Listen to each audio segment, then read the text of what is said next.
Good evening, everyone. It is Thursday, January 22nd, 2026.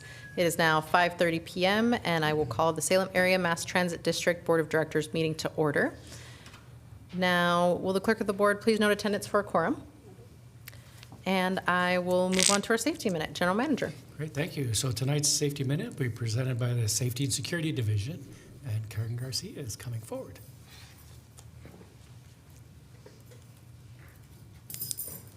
Good evening. This evening's safety moment is about weather preparedness and winter preparedness.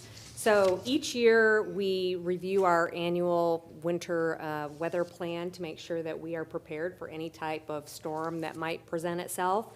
And the importance of this is that there are people in this community that rely heavily on Cherriots to get to work, appointments, essential services. So it's something that we must do to provide the service during weather. I want to remind the board and the public, if they're not aware, that Cherriots is recognized by the National Weather Service as a storm-ready agency, which means that we have established emergency plans, we've trained our staff, we have redundant communication systems, and we have an emergency operations plan in place to address any type of winter weather that may arise. The goal of the program is to have fewer surprises, clearer communication, be able to make safer decisions, and provide transit service when winter shows up so that we can be a reliable, trusted partner for the community. A couple of ideas for home preparedness that you might want to consider: a room within a room. That means that you can set up a tent in your living room if you lose power, and if you stay in your tent, the body heat will stay confined to a smaller space and it actually stays warmer.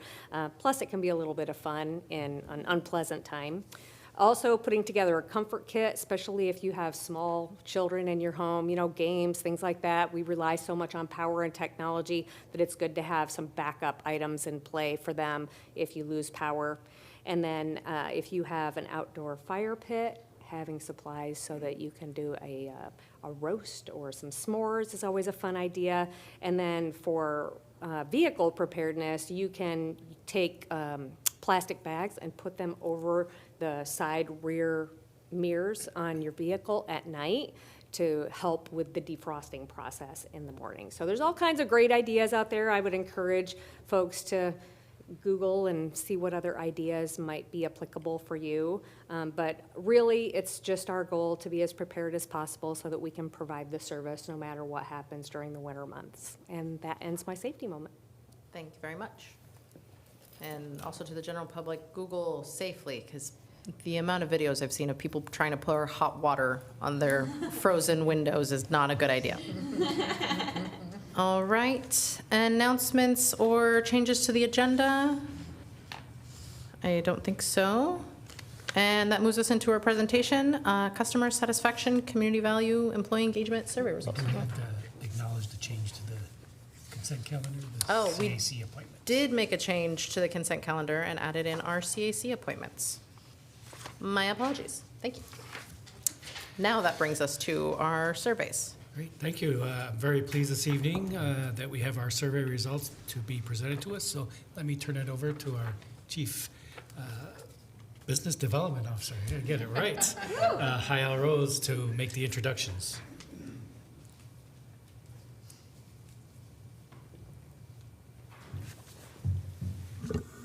Thank you so much. Good evening. President Inhofe Pressey and members of the board, tonight you will hear the, spoiler alert, fabulous results from our customer satisfaction, community value, and employee engagement surveys, all conducted in September of last year.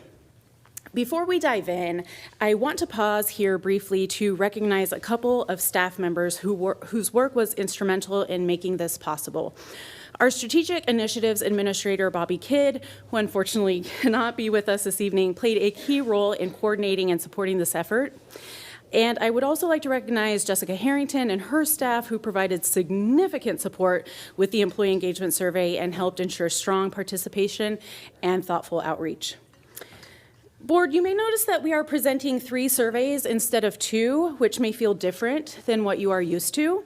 So before we get into the findings, I want to briefly explain why we made a shift in how and when we conduct them. Historically, these surveys were conducted at different times, and that meant we were often reviewing feedback in silos. That meant that the feedback we were receiving from customers, from the broader community, and from employees internally was not always viewed together. With that in mind, beginning in 2025, we intentionally aligned all 3 surveys to occur at the same time. The goal was pretty simple: to give us a more complete, honest picture of how the system is functioning as a whole. So when we look at customer satisfaction, community perception, and employee sentiment side by side, patterns emerge much more clearly. We see where experiences align, where they diverge, and where internal conditions may be influencing external outcomes. And just as importantly, this timing allows us to incorporate employee feedback directly into our strategic planning for the following fiscal year. Instead of reacting months later on a different trajectory with a different action plan, we are reviewing everything together and planning with real-time integrated data. The customer survey once again exceeded our response targets. The community survey reached a representative cross-section of households across our service area, and the employee engagement survey adds that critical internal context to both. While I would never consider myself a green thumb, my home is where plants come to die, one lesson has stuck with me over time because it is simple and true. If you want strong crops, the soil has to be healthy and properly conditioned. The takeaway is this: if we want customers to experience world-class customer service, we need the right internal conditions to support it. This integrated approach helps us understand whether that soil is rich, where it needs tending, and how to strengthen it over time. Taken together, these surveys give us a strong foundation for informed decision-making as we look ahead to the future of Cherriots. With that, I'll turn it over to ETC Institute's CEO, Chris Tatham, to walk you through the findings and key insights, and then I'll wrap us up with a few closing comments. All right, thanks for the terrific introduction. Everyone, it's great to be back with you. For those of you who aren't familiar with me, I'm Chris Tatham, and I'm the CEO of a company that does work for transit service organizations around the world. In fact, should probably update this slide. We've now surveyed more than 4 million people. And we now do work for 37 of the 50 largest transit systems in the United States. So as I walk through here, you're going to see some comparisons to normative results that we'd get from transit agencies around the country. And Cherriots is by far one of the very best, which is one of the reasons I like to do this presentation, because there's a lot to celebrate on your end. Since there's a lot of slides to go through, and we did do 3 surveys, I want to just kind of highlight things up front, because sometimes in all the details, the major findings sometimes can get lost. But the bottom line I think I want you to remember today is most residents, whether they're your customers, your employees, and the community as a whole, think Cherriots provides great value to the community. These are all very high numbers, and they're significantly above what we see nationally. Secondly, you're setting the standard for service delivery, both for Lyft and your bus service is amazing. I'm going to show you some numbers which are terrific and incredible compared to other organizations we see around the country. Your customers continue to support more funding, so that means they think you're doing a good job using the resources you have now. Residents as a general think that Cherriots does a good job taking them to the places they need to go. And your employee satisfaction's increased in most areas. So it was good last time, it's gotten even better, which suggests that you're doing things internally in a way that's getting the most out of your employees, and then ultimately your customers in the community are seeing the positive benefits of that. So that's the kind of the major findings.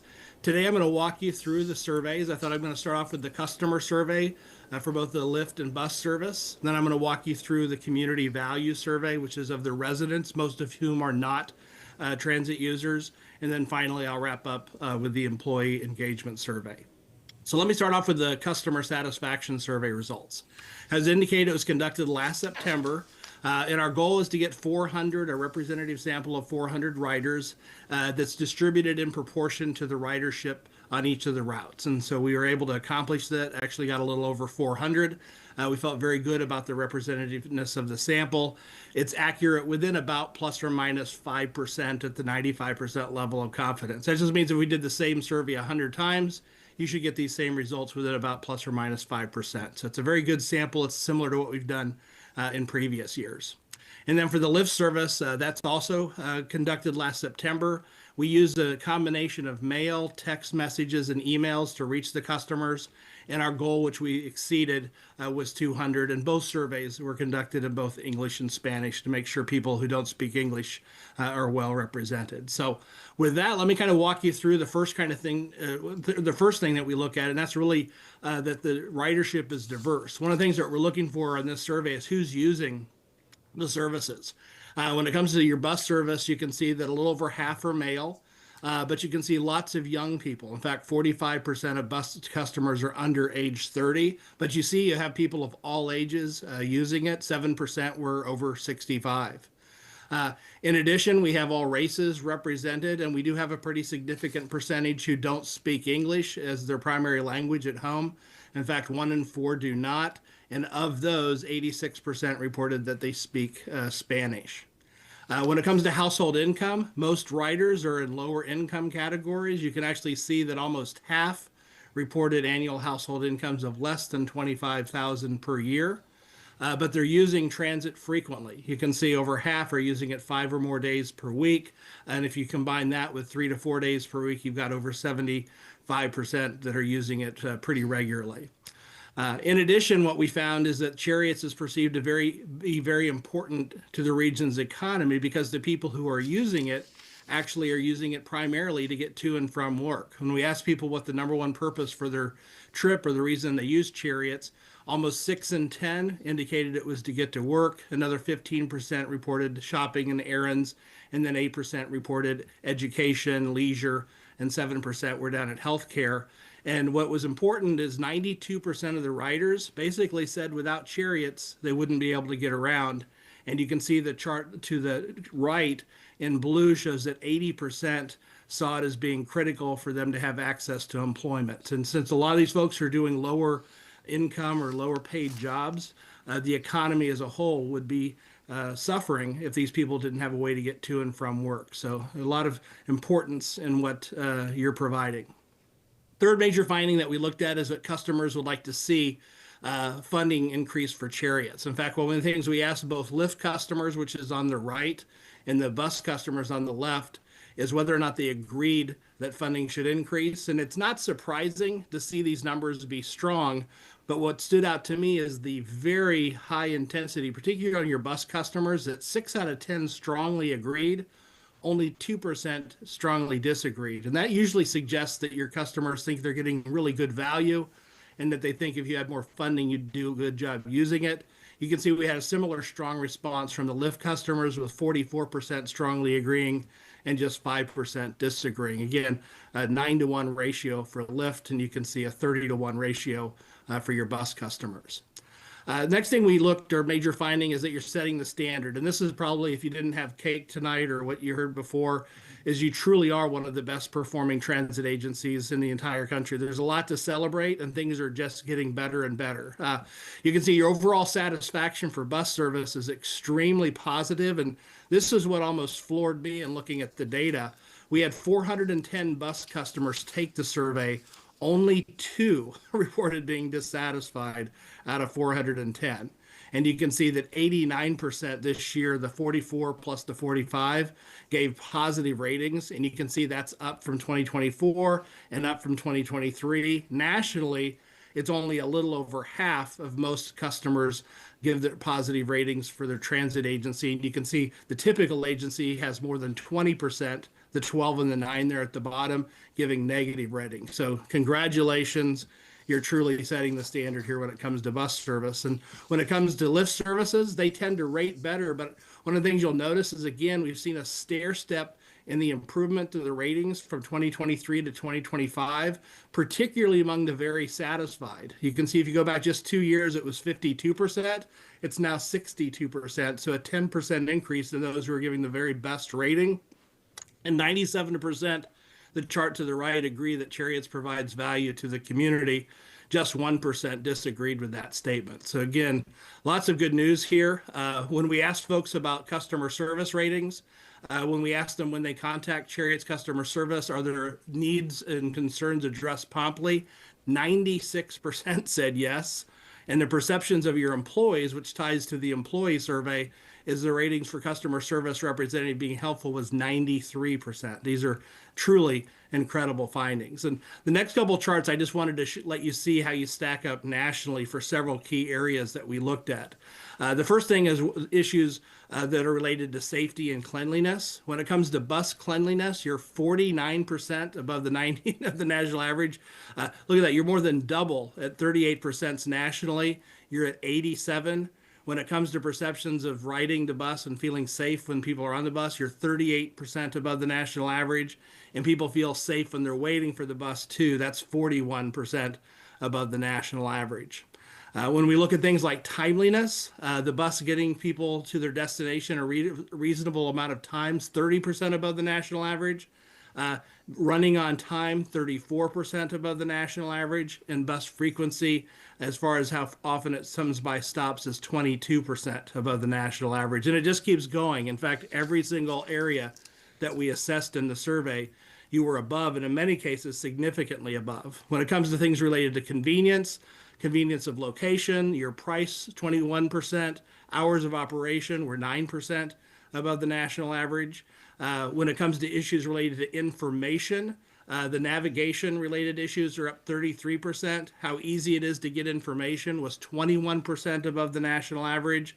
And how easy it is to find out if buses are running on schedule, 25% above the national average. So if I feel like it's a broken record, it's just every single area we assess is significantly better. So there's a lot to celebrate. When it comes to bus operator satisfaction, the perceptions of how safe your drivers drive, 20% above the national average. Their knowledge, 25% above the national average.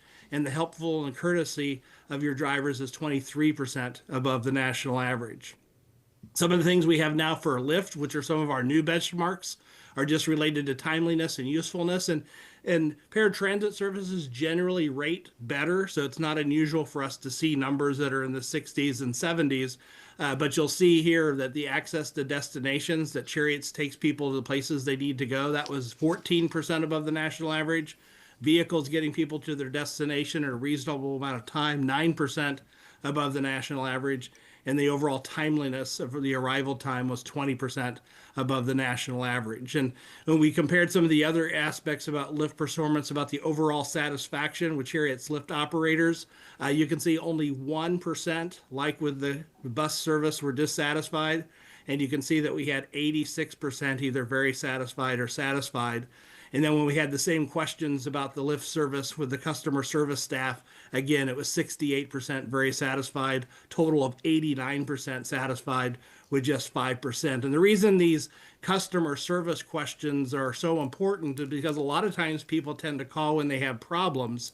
So when you end up getting numbers of this high, that shows that someone who's having an issue and a concern leaves with a very positive experience. And so your employees are changing the experience for many of your riders by helping them with a challenge, and when they're done, they feel better about the organization as a whole, which is the outcome you want as a good customer focused organization.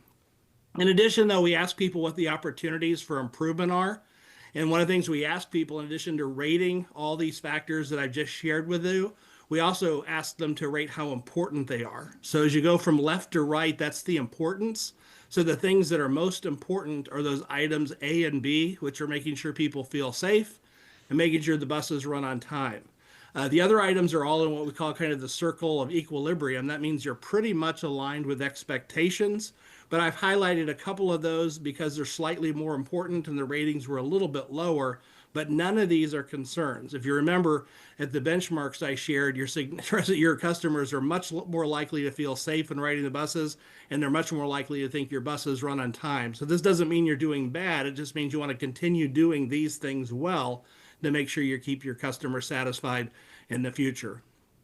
As far as the last thing I want to share with you is the Net Promoter Score. And this is one of the tools we use to compare Cherriots' performance to the national average. And the way this works is we actually take all the people who give 9s or 10s for their overall satisfaction rating, and then we compare that to the people who give ratings of 0 through 6, which are essentially detractors or negative ratings.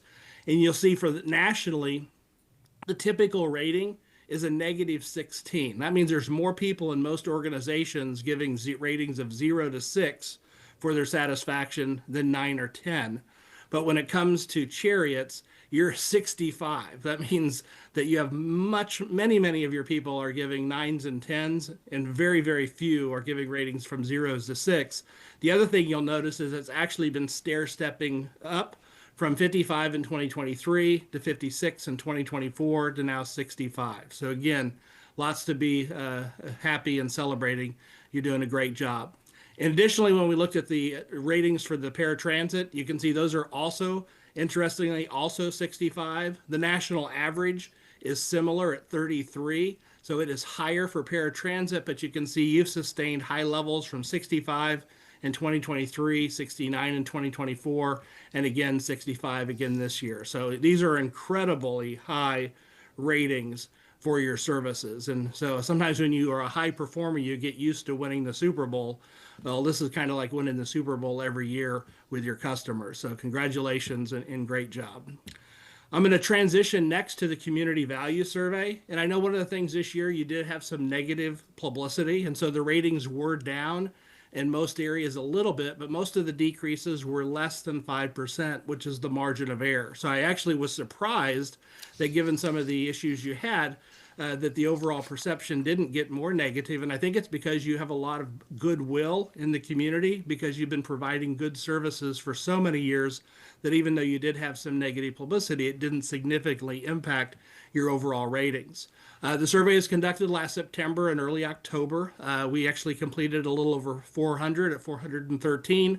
And the margin of error for this survey is similar to what we did for the bus service, and it was used the same methodology that we've used in previous years, where you do address-based sampling, and then we follow up with mail, phone, text, and other methods to make sure that we get people to participate. So here's some of the things that we found from the community survey this year. Almost everybody in the community is aware that Cherriots provides public transportation. 98% of the people we surveyed said yes.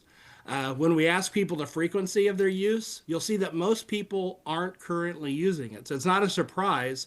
The surprise is how good they rate many of the things Cherriots does when most people don't use it. You can see 2 out of 3, or the 31% and 36% actually either don't use it now or have never used it. And even of those who use it, most are not frequent users. Just 4% indicated they use it 5 or more times per week. One of the things that we looked at is how you stack up compared to our national norms. And again, in every single area we did our comparisons that I'm going to share with you tonight, you're significantly above the national average in most areas. For example, when it comes to Cherriots being a valuable part of the community, you're at 76%, which is 10% above the national average. This was slightly higher last year at 85%, so we did see some decrease, but that was one of the biggest decreases on the survey. For example, when we ask people about Cherriots being valuable to them personally, you can see it's 15% higher than the national average of 31% compared to 46. Last year it was 49, so it wasn't really a significant issue or a significant decline. But the other thing that I find really interesting is even though most of these respondents aren't using the service, somehow they see value in it to themselves personally, much more so than residents in most communities around the country. So again, you're doing something right in people's eyes. When we ask people about Cherriots providing transportation options to make sure that people have special mobility needs are served, that's a little bit higher. It's relatively high nationally, but you're 4 points above the national average there. When it comes to perception that you help provide job opportunities in the region, you can see it's 54% nationally, you're at 72%. And this the overall perception that Cherriots improves the quality of life in the community in the Salem area, you can see is 12 points above the national average. And when it comes to things like reducing pollution, reducing traffic congestion, and making roads safer for all users, you can see all of those areas are above the national average, and with 10% above when it comes to perceptions of making roads safer for all people to use. And then even when it comes to things like people's agreement, does Cherriots do a good job getting people to schools and universities, to medical facilities, getting people to jobs, and even getting people to parks and entertainment? All of those are significantly above the national average. So again, lots and lots of things to celebrate here with regards to what the community thinks of Chariot service, even though most of them are not users. With all that said, though, we do the same thing on this survey, and we ask people, well, really, what's the most important things to focus on? And you'll see the top two things residents want are you to continue to provide transportation options for people with special mobility needs, and also making sure that people can get to jobs. You can see those are items A and B. The one new thing that was outside our circle of equilibrium, and I think that's part of the thing that's been in the media this year, is Cherriots managing financial resources as well. You can see that just slightly outside the circle there at F in the bottom right hand. So at least being aware of that, I think, is important as you move forward. And when it comes to the Net Promoter Score, you probably wouldn't think a -5 is a good rating, but we don't typically get high ratings for a community value survey because most people aren't using it, so they're not going to recommend it to other people. But in your case, -5 means that we have slightly more people giving 9s and 10s than 0s through 6s. But you can see nationally, 61 is the national average. So you're 6 points above the national average, which is just, again, incredible. Much like with your customer surveys, you have the same level of performance from the community that surveyed as well, even though, again, most of them don't use the service. Last thing I'll share with you tonight is the employment engagement survey results. This was also conducted last September, and it was really designed to make sure that you have a good sense for how employees are doing and what kind of things that they should be considered important as you're moving forward. We had 147 employees participate in the survey, which was 59%, which was a slight increase from 2024. Some of the things that we asked on the survey is this from the employee perspective, how well do they feel that the Chariot strives for a mission, achieving its mission? And you can see most employees actually agree or think you do extremely well or well. Only 11% gave negative ratings. And when it comes to the vision statement, you can see similar ratings. 19% gave negative ratings, but over 50% said you did it extremely well or very well. And I think that's consistent with the high ratings you get from your customers, as your customers think you're doing a good job. So it's not unusual to find that your employees think you're doing a good job as well. When we looked at some of the key factors in the overall satisfaction ratings, there are changes from last year to this year. Most of them improved. You can see there were some slight increases when it comes to people believing they'll continue working at Cherriots in the future, having pride in the organization. Overall, or general satisfaction was up a little bit. But a couple of things I think is really interesting is if you look out 5 years, that was actually for employees thinking they're still going to be working at Cherriots in 5 years. That's up 4%. So again, retaining your employees, that's something you want to find out. Looks good. But the one that really stood out to me is I'd recommend working at Cherriots to a friend or family member. That was up 13% just over the last year. So again, some really good things we found in this survey. And the results were high before, but they've gotten even better. And so of all the areas that were assessed in the employee survey, 42 out of 48 areas improved. Some of the most notable increases is the perception that Cherriots positively impacts people's lives. That was up 20% compared to a year ago. Perception that I'm expected to make independent decisions, this kind of idea of empowerment to fulfill my responsibilities, was up 14%. People's understanding of the vision and values was up 12%. Thinking that their work is rewarding and purposeful was up 9%. Believing that their supervisor treats them fairly and with respect was up 14%. Supervisors recognizing people was up 12%. Communicating information from supervisors was up 11%. Morale being up 9%. Technology supporting folks' needs was up 9%.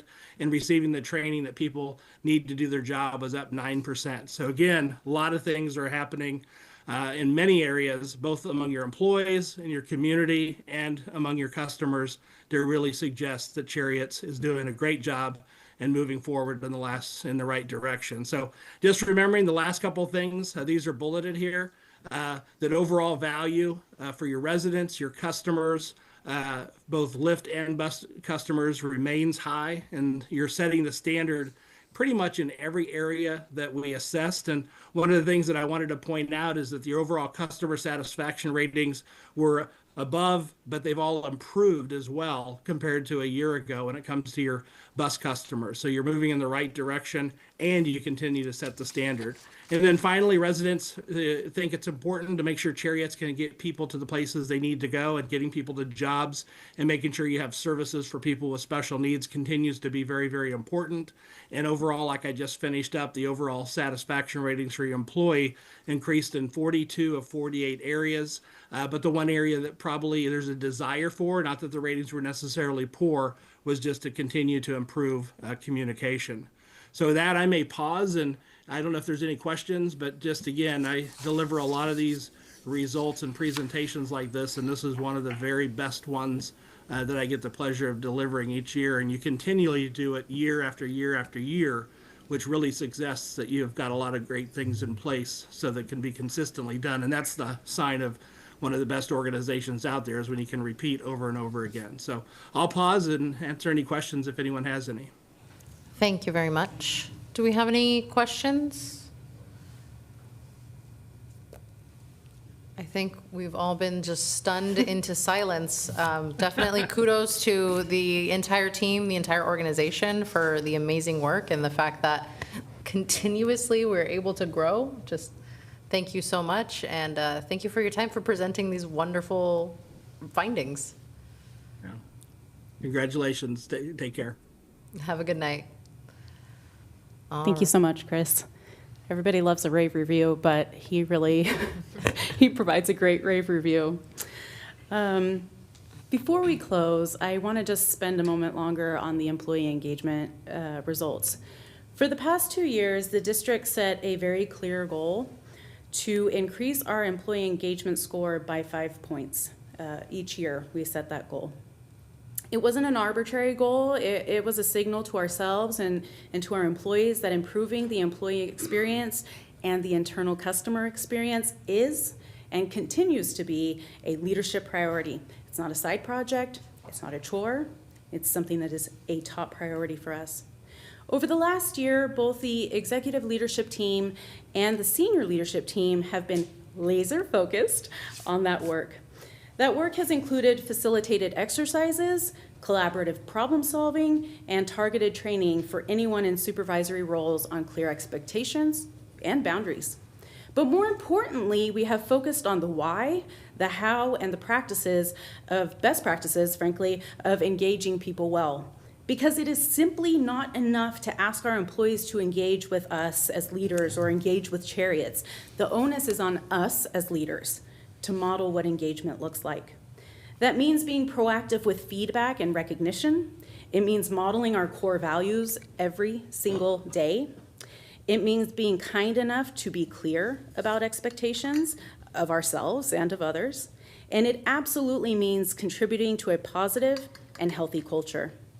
Attitude ultimately reflects leadership.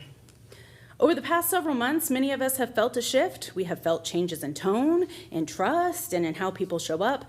But as leaders, we also know that feelings alone are not enough. We need to be able to measure progress, not just sense it. And you saw some of the measurements today. So I want to quantify it a little bit more for you. Our overall employee engagement score is not too dissimilar to the Net Promoter, but it is calculated using the average responses to 7 core questions that remain consistent year over year, really for the sake of continuity and comparison.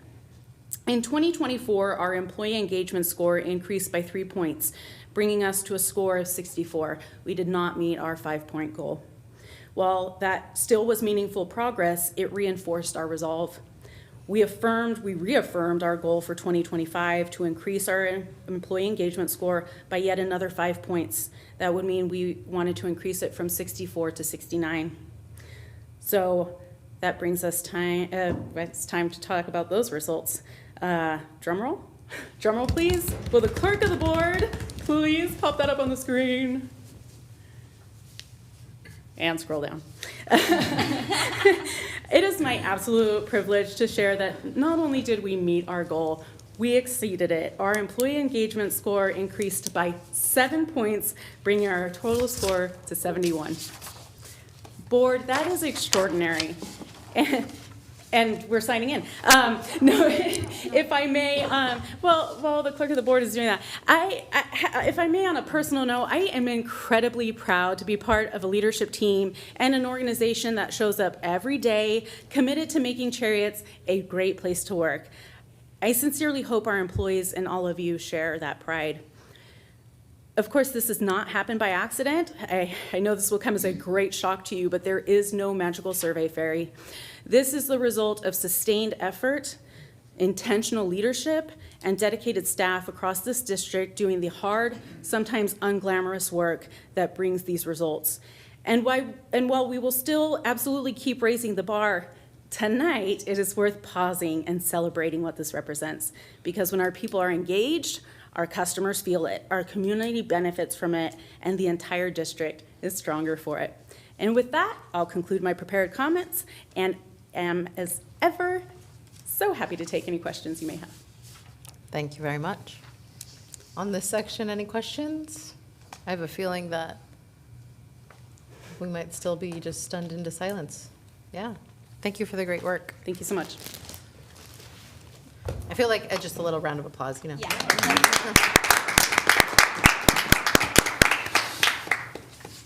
That was just such great results. Okay, this brings us to our public comment portion of our meeting. We have 3 minutes allotted for each member of the public that would like to comment on any item of the agenda or the work of the agency. And we have Tyler McCulley. Hello, guys. I find it somewhat fitting or weird that your guys' the performance review on the customer satisfaction was this evening, as I unfortunately missed the 4:30 running of the number 3 because the guy took a wrong turn and missed turning onto Satter. So like 3 or 4 of us missed that bus because he had to come back around onto Cooley, and then by then we'd walk halfway across to the big circle and such. So that's why I was late coming in the door. But those things happen sometimes, and just kind of got to roll with the punches sometimes. Otherwise, I think things have gotten a lot better. I've ridden the 22 past Corbin, since that's gone into effect. I hope that a lot of those students ride the bus. Also of note, as I was going into Chemeketa today, they oftentimes have a kind of a free speech board there in the student life area. And the topic on there today was, pros and cons of they're proposing to increase tuition and fees by $4 per credit. And so I took a picture of the comments, but it's interesting to see different perspectives on income and what causes, when bills get too expensive and such, especially for the younger generation and such. And I'm like, I look at it, me living independently and stuff. I'm like, that's really not that much on the scheme of things. I mean, the electric's gonna kill me with how cold it's been. But we're hanging in there, and I'm glad that you guys are, keeping things on, going. And I did notice that you guys are going to vote on to make whether or not to make the buses free on February 4th for Transit Equity Day. I hope that passes because TriMet. I read last night TriMet's doing it, so I'm planning on going. I'll be up in Portland on February 4th. Get people moving. Thank you. Do we have any other folks online? I don't think so. Okay. All right. So that brings us to our consent calendar. Are there any items on the consent calendar that a member of the board would like to pull?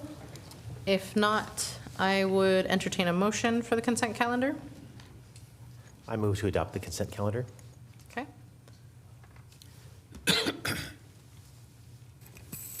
Second, a question, do we need to amend that to include the additional item to the consent calendar? No, because it's already, Then I heartily second. okay. All right, a motion and a second. All those in favor, please say aye. Aye. Aye. All right, motion passes unanimously. Thank you very much, and congratulations to our new members of the CAC. Yes, go ahead. I just wanted to highlight the hard work of the team. We only have 5 vacant positions left, which is insane. This is one of the highest amount of how many people that we have that have committed to the Community Advisory Committee, and I'm so excited, and I just want to read these out. So if you are a community member who wants to be involved, we still have an at-large position, a business interest organization, a medical community or care provider position, just blank community member position, and then also the school district rep or education community. So if you represent one of those, hit us up. We would love to have you. Thank you so much. Okay. All right, and that brings us to our action items. Item 6A, approve the 2026 legislative agenda. Yes, thank you. So tonight, we bring before you a proposed federal and state legislative agenda for your adoption. Before we provide the staff report, we do have our CFM legislative advocates here tonight and virtually to present both the federal and the legislative agenda. So with that, I'll turn it over to CFM. Sorry, as we're getting the PowerPoint slides up, we have our federal team, Kirby and Tara, up on the screen there. So we'll start with them first. Just as introduction, thank you so much. My name is Dale Penn. I'm the State Affairs Partner at CFM. I'm Waylon Buchan at CFM. We have the honor of representing both Cherriots in Salem and also in DC. So we have, first up, we'll turn it over to Kirby and the federal team, and then we'll do the State Affairs team. All right. Thank you so much, Dale, Waylon. And good evening, board members, and thanks as always for the opportunity to present the federal agenda this year. Again, my name is Kirby Garrett. I'm also a partner at CFM Advocates. I help lead our federal affairs practice in Washington, D.C., where, as Dale mentioned, we have the honor of representing Cherriots in the nation's capital. I also wanted to introduce Tara Croft, who joined our federal affairs team about a year ago. She came to us from the Senate Environment and Public Works Committee. And really from day one, she has been a tremendous asset to our efforts on your behalf. I know Tara has met much of the staff and many of the board members, but not all of you. So before I moved on and we dove into things, I wanted to make sure I gave Tara a chance to introduce herself. Hi, I'm Tara Croft. As Kirby was saying before, I was with CFM. I worked for the Senate Environment and Public Works Committee, who has jurisdiction over public works / infrastructure in the United States and jurisdiction over highway issues. So not quite transit, but a little connection there. Most importantly, though, I did go to Willamette University and I'm from Oregon. So I have ridden the Cherriots bus before, and I can attest to the survey results that you guys do a fantastic job. Excited to be here tonight. Awesome. Thanks, Tara. And yeah, just a reminder and some background on CFM Advocates. So we represent Cherriots both in Washington, D.C. And in Salem, basically advocating on your behalf to make sure your interests are heard by lawmakers and decision makers as things are moving through the legislative and political processes. Dale and Waylon obviously are going to walk you through the state agenda here shortly. But on the federal level, our primary duties are to work with you all and your staff to identify and outline your priorities to pursue at the federal level, whether those are policy items or projects you're pursuing funding for. And then we work to achieve those priorities. Those are all outlined in a federal agenda that we put together. We'll be walking through that tonight. And with that agenda, we take that, we work with your congressional delegation, with federal agencies to advocate for those priorities. We put together a strategy for how to pursue different funding opportunities, both for federal earmarks and competitive grant funds, and then coordinate with your team to actually put those proposals together, get congressional engagement and support, get political support for the projects, and get them funded.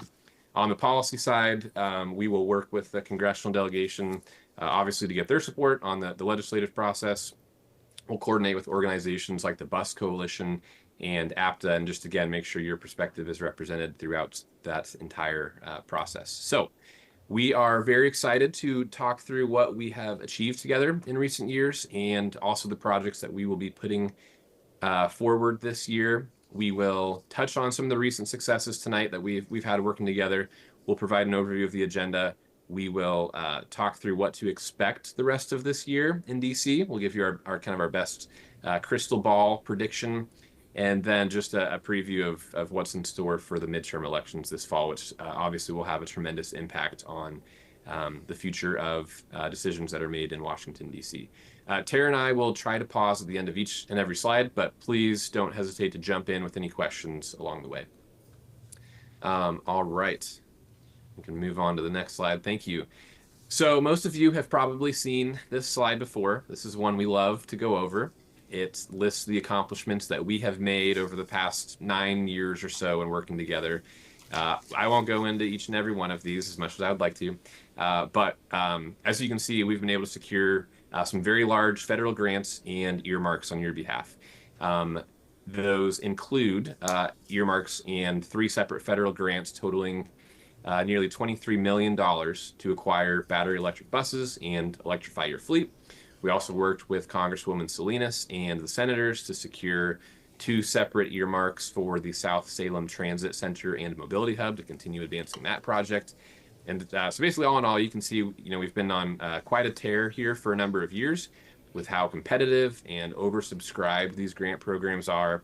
This is something that Cherriots should be really proud of. Obviously, we're proud of it, but it's a big testament to the board, your leadership, your staff, and all the hard work that they put in to put forward really good projects and work to put these forward and go secure funding. So over the past year or so, Cherriots has kind of been a victim of its own success. You nab so many of these awards, it's hard to keep that going. Part of that was also Congress failed to pass a new appropriations bill last fiscal year. They opted for a year-long CR with the new administration and the transition. They just couldn't get it done, and that nixed earmarks for basically an entire year of appropriations and kind of reset that process. But Tara will touch on this in a little bit. We have good news on that front. Congress is about to finalize new appropriations for every agency in the federal government, clearing the deck going forward. So that is something we are pleased to see, and we think your projects are going to be in a very good position to compete and hopefully secure funding this year. One of the things we love to keep track of, and it's important to us, is the return on investment of your investment into our services. Typically, we consider a really strong ROI about 10 to 1 or 15 to 1. Cherriots ROI over the past 9 years has been 48 to 1. So for every dollar you've invested in our federal services, you are getting $48 back in federal investment into your initiatives back there in Salem. Again, it's a figure we are very proud of, but also hope to continue building upon here in the coming year. So with that, I will hand it over to Tara, who is going to walk through our federal agenda and the projects and policy items that we are working on. Hello again. So the first thing that I'll be covering today is our draft federal agenda for 2026, which of course there are still time to make changes to if you have any suggestions after the presentation. To begin with, our funding requests. The first project you know and love is the South Salem Transit Center and Mobility Hub. We will continue to seek funding to construct this project. This year, we will be focusing on securing discretionary grant funding through the FTA Buses and Bus Facilities Program. It is also eligible for congressionally directed spending, but members of Congress usually like to fund different projects each year, and we've already secured 2 earmarks for this project, which makes it a little difficult to go back to the well again. We do believe we're in a great position to pursue grant funding. The program still has strong funding levels, and the project has largely scored well in previous applications. One hurdle has been overcoming the project readiness considerations in the FTA selection process. They want to see projects that are ready to move quickly and have most pre-construction activities complete. But now that Cherriots has finalized NEPA and is nearing the conclusion of the necessary land acquisition, we think that the application will be much better suited to meet these considerations and get funded in our most recent application. The next project will also be a returning project. That's the Dell Web security enhancements. We will continue to request funding for upgrades to Cherriots security fencing and entry gates at its operation headquarters. We anticipate going after both FTA buses and bus facility program funding and a congressionally directed spending request for this project. The last project that we will be going after in 2026 is a new project to the federal agenda. It's for ADA paratransit vehicles. We are seeking funding to purchase 20 ADA paratransit vehicles to replace aging units in Cherriots' demand response fleet. We are in conversations with the congressional delegation about their preferences for your projects, but this will likely be a congressionally directed spending request for our FY27 earmark and possibly a grant request as well. Next, I'll be going over the policy priorities on your agenda this year. The first will be for maintaining the FTA bus and bus facilities grant program. We are supporting funding for the buses and bus facilities low to no account at the level of $2.2 billion set by the Infrastructure Investments and Jobs Act. The buses and bus facilities low to no program remains significantly oversubscribed, indicating continued nationwide demand. This is a program that Cherriots has gone after previously and will continue to go after. So we're hoping it's maintained at that $2.2 billion, if not given a little bit of a boost.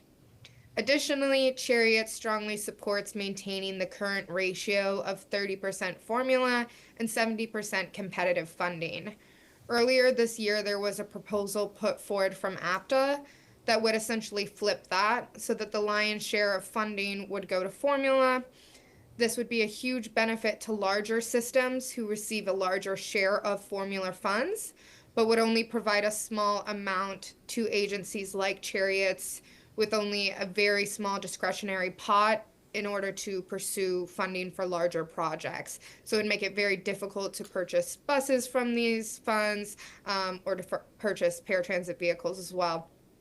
CFM alongside the Bus Coalition is advocating to maintain the robust competitive grant program for the bus and bus facilities, low to no accounts, and oppose any efforts to shift grant funds to formula funds. The last thing that is on your federal agenda is the alternative fuels tax credit. The alternative fuels tax credit helped transit systems reduce their emissions by providing a tax credit for a portion of the costs associated with the alternative fuel use. Cherriots received an annual benefit of approximately $200,000 from the credit for Cherriots operations. The credit was extended by the Inflation Reduction Act, but unfortunately expired at the end of 2024. We are working to support an extension of the tax credit through the Renewable Gas Incentive Act to provide long-term support and certainty for Cherriots and other agencies in pursuit to reduce emissions. And next slide, please.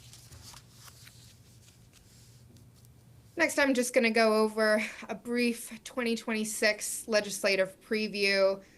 To begin with, the Oregon delegation and Cherriots delegation has not seen any changes in 2026, but there are a couple of your members up for re-election this year. Senator Wyden is not up for election, but Senator Merkley is running again along with Representative Salinas and Representative Bynum. All three are strongly favored to win their re-elections. Some big picture items going into 2026. It does seem like a lifetime ago, but last fall we saw the longest full government shutdown in history. And despite the craziness of appropriations this year, Congress is actually posed to complete FY26 appropriations by the new January 30th funding deadline that was set by the short-term extension to end the shutdown in the fall. The House is voting on the bill today, and as you might expect, nothing is certain. That being said, we do expect that the remaining appropriation bills will be approved by the House and the Senate next week. This is huge as it ensures full funding for the buses and bus facilities, low to no accounts, which is, as said previously, set to be maintained at its $2.2 billion for FY26.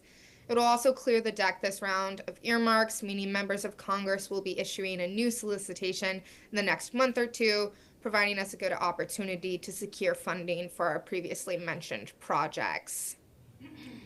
This is a lame duck session, which is what they call the year that is an election year. Because this is an election year, it means that there will be less time in session on the calendar for members of Congress to be in DC and legislating, and more time in recess so that members of Congress can be in their districts campaigning. This is going to be especially important for the GOP, who have a very tight margin to hold in both the House and Senate. Kirby will talk more about potential midterm results and what would be needed for the Democrats to take back the majority in the House or Senate in a later slide. In regards to the tight margins, the margins have actually only gotten tighter due to 4 vacant seats in the House of Representatives that had once belonged to GOP members. There are 2 vacancies due to resignations, including from Representative Marjorie Taylor Greene. And then there are 2 vacancies due to, unfortunately, deaths that had happened from 2 members of Congress, including Representative LaMalfa from California. Currently, Speaker Johnson has a majority of 218 to 213, meaning that Republicans can only afford to lose 2 votes in the House. Leader Thune has a 53 to 47 majority and can only lose 3 Republican votes. This has caused major headaches for the GOP with infighting about health care, foreign policy, and spending levels. We've even seen Republicans join forces with Democrats on discharge positions, which is a procedural technique they can use to circumvent the Speaker and force votes on the floor. This is Trump's 2nd term in office and his 2nd year in his 2nd term. This term has been distinctly different from his 1st term in office, largely because the Trump administration has built off their experience in the 1st administration and came in with a plan alongside a trifecta with Republicans holding the White House, the Senate, and the House. Additionally, when you compare this Congress to the Congress we had 8 years ago, there was a decent portion of the Republicans in the House and Senate that had actually voiced opposition to Trump during their campaigns. However, in this current Congress, the Trump administration has kept a very tight hold on Republicans with very few examples of pushback from legislators. All that said, despite the flood the zone approach from the administration, they have elected to pull back on efforts in several areas. For example, the Trump administration was trying very hard in their 1st year to tie FTA grants and other DOT funds to sanctuary status, i.e. trying to bar cities or states that have sanctuary jurisdictions from receiving those funds. However, in the last couple of months, the Trump administration has rolled back that effort due to court rulings, so they're no longer hoping to seek that. Well, they might be hoping to seek it, but have said that they're rolling back those efforts currently. And then the last thing that I was going to talk about is there will be a new surface transportation reauthorization this year, which will be very important to Cherriots, and Kirby will talk a little bit more about that on the next slide, so I will pass it off to him. All right. Thanks, Tara. And yeah, before we move on, I would just note real quickly, the House actually just tonight, I just checked, they did officially pass the Transportation and Housing and Urban Development Appropriations Bill alongside 3 others. So that still needs approval from the Senate and a signature from the President, but that would fund FTA programs for the remainder of the fiscal year, which is the last year of the infrastructure bill. Of the IIJA BIL bill. So that's very encouraging. It is expected to sail through the Senate, maybe not sail, but get approval and then be signed by the President. Getting out of the House was kind of the major hurdle. So things are looking up on that front.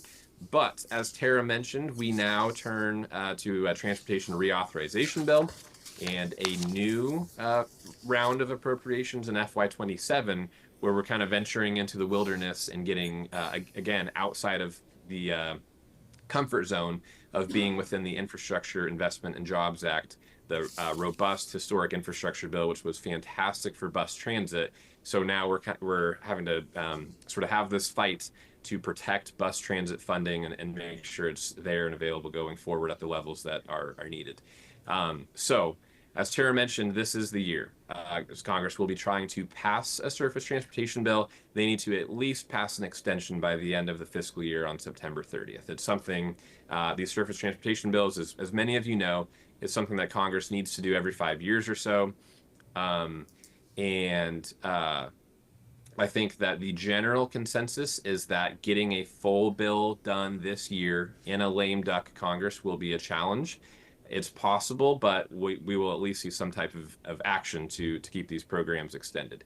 And it's critical for bus transit. It sets the funding levels, but also certain policies. So Tara mentioned our work that we outline in the federal agenda and our advocacy position for maintaining the ratio of bus and bus facility funding for grants to competitive grants to formula. This is the bill where those decisions get made, and that policy is set for likely the next 5 years. So we are going to be engaging and continue to engage with your congressional delegation to make sure that they know how important policies like that are to your operations in Salem. In terms of the process, the House was supposed to mark up a bill last fall to get this process going.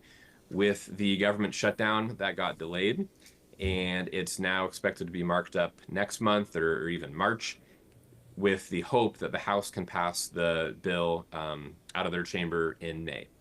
Then the Senate is expected to take their turn and start releasing a draft around May as well. Ultimately, if there's agreement between the House and Senate, it could pass this summer. If there's not, which is the most likely scenario, they're going to pass a short-term extension, likely past the election. And this is where really the midterm elections come into play. If there is not a robust transportation package proposed by Republicans and with Democrats on the committee, most likely Democrats are going to say, hey, we feel pretty confident about the midterm elections and where we're heading. And so we're going to basically not support this, not give you the votes needed, and try to address this in the next Congress in 2027. I think that's a pretty good bet of what's likely to happen. There's a lot of conservative Republicans that do not want to spend a lot of money on the next infrastructure bill, on the next transportation reauthorization. They are coming off of the One Big Beautiful Bill Act, which they're very proud of, but had a significant budgetary impact of about $4 trillion over the next decade. And so there's going to be some pushback into spending significant amounts of money into a transportation reauthorization bill from that contingency in the caucus. So again, if there's not an agreement on highway funding, transit funding, then there's going to be an extension, and the next Congress is going to have to address it. That said, it is still important that these bills that they release this year, even if they are not the final product, are still important. They will, put a kind of draw lines in the sand, put markers out there that the next Congress will continue to build off of. So that kind of transitions things into the midterms. We can go to the next slide. Folks in DC love to talk about elections because it has an impact on everything, right? As soon as you finish one election, you start looking towards the next, and it guides the decisions, every decision that's made. So right now, the Republican Party has full control of the Senate and the House, and obviously the presidency. They have a 53 to 47 majority in the Senate, and there's now, just as Tara mentioned, a 2-seat majority in the House of Representatives. There was a member of California in the House, Doug LaMalfa, as Tara mentioned, who passed away. And so the majorities are just extremely slim, some of the slimmest majorities we've seen in like 100 years in the House and Senate. And so Democrats feel pretty optimistic of their chances in the 2026 midterms to at least take over the House. The Senate is just a really difficult map. There's 34 seats up. They do a third of these every 2 years. And Democrats are needing to pick up at least 4 seats to take the majority. I think they feel fairly optimistic about some seats, like Maine with Susan Collins. There's North Carolina will be open with Tom Tillis retiring. But then, you get past those seats and it just gets really, really tricky. You're looking at states like Texas and Florida that they need to flip, Iowa. it just gets really hard. And so, if there's a huge, big blue wave, I think it's possible, but Democrats definitely feel more optimistic about the House, where the redistricting efforts didn't quite prove as successful as Republicans were hoping. Again, it's a slim majority. They only need to flip a few seats, and they would take control. So I think that's kind of the more optimistic chamber at this point. In terms of messaging, I would just say that there's obviously a long way to go between now and the election, but obviously both entities are kind of positioning how they're going to address this and message things. Democrats are definitely going to be talking about affordability, but they're going to be focusing a lot on healthcare and housing and presidential overreach. And I think you're going to see Democrats again try to focus on healthcare as much as possible. We've seen Republicans shying away from that with the lapse in the ACA subsidy tax credits. So that'll just be an interesting issue to watch. President Trump, earlier this month, met with House members to say, hey guys, we need to get a better message in line. We need to be the ones focusing on affordability. We should continue focusing on border security, immigration enforcement. They think that's a strong one for them as well. But I think kind of defending the overall economic performance will be a big one for them as well. Again, we're a long ways out. It's right around the corner, but a lot can change. Democrats feel, again, optimistic about where things are headed, but the outcomes of this are going to have a really big impact on legislation like the transportation bill, appropriations going forward, and I think it will certainly inform how the Democrats negotiate the transportation bill in the months ahead. So with that, we can transition to the next slide, and happy to take any questions or comments or feedback. But again, just wanted to say on behalf of Tara and I how honored we are to represent Cherriots back in Washington, D.C. and be your federal representatives, and go out and try to secure some policy wins and funding for projects on your behalf. Thank you very much. Do we have any questions? Yes, Director Davidson. Thank you, Kirby, and thank you, Tara, for your presentation. You mentioned that APTA is supporting a flip on the formula. Could you speak to how the Bus Coalition is responding? Yes. Yeah, great question. Thank you. The Bus Coalition is responding and is advocating in line with us to maintain the strong, robust ratio for the competitive grant funding. There was a extended discussion, I would say, within the Bus Coalition about that. Obviously, there's different opinions. Different systems are affected differently. But, I think the general consensus is, hey, the Bus Coalition was formed to protect the discretionary grant portion of this program. That's what MAP 21 did back 2 transportation bills ago, is it slashed that program. It was devastating for a lot of bus transit systems. And so the Bus Coalition has taken a pretty strong stance that, hey, we need to preserve the discretionary portion, a strong discretionary portion of the 5339 program. Thank you.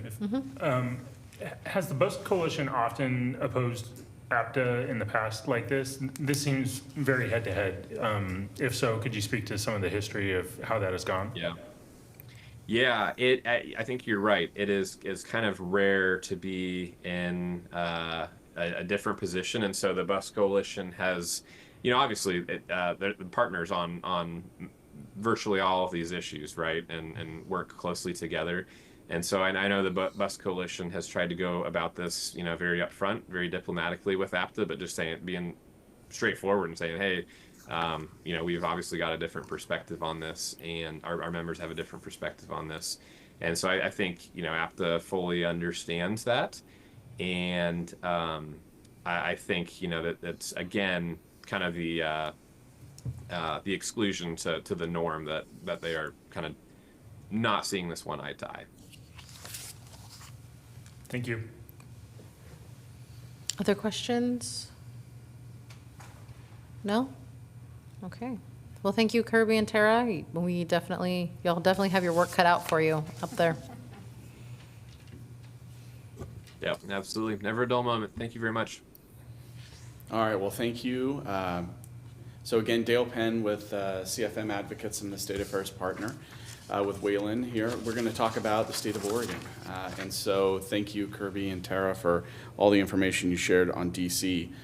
So for our agenda today, we want to go over kind of a 2026 legislative session overview, some high-level timeline dates and major issues that we expect to be discussed next month, as well as then transitioning into discussing the state legislative agenda, and then bills of interest. And there are a couple that we should definitely have a conversation about.